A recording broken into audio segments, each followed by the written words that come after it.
par exemple, on peut prendre une lettre, la lettre E, sur l'alcool, l'éthanol. C'est l'alcool de boisson.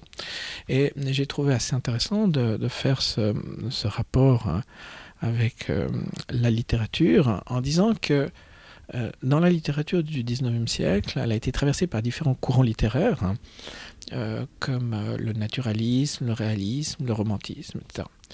Et en fait, un des points communs, c'est l'alcool. En fait, l'alcool chez le romantisme permet d'exacerber ses sensations amoureuses. L'alcool dans le réalisme, bon, c'est l'alcool social. Zola en a parlé. Et dans le naturalisme aussi, on tombe dans l'assommoir où carrément ça devient un point extrême. Donc voilà, c'est un exemple qui est assez intéressant. Après, ça pose la question aussi, par exemple, dans les tableaux.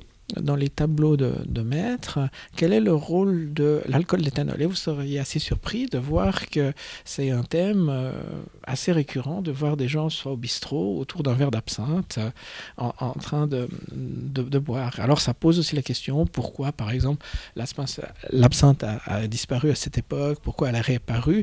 Il y a tous des problèmes un petit peu chimiques derrière tout ça qui sont expliqués. Voilà.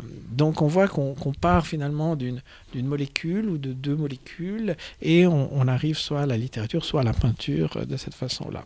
De même qu'une autre histoire, par exemple, la plupart des pigments, c'est en fait de la chimie, donc en gros. Et en fait, j'explique pourquoi on voit les pigments d'une certaine couleur. Et ça, c'est justement, vous me demandiez un grand nom de la chimie genevoise, c'est Jorgensen, donc c'était un professeur à l'université à Genève, qui a découvert justement pourquoi un pigment était d'une certaine couleur.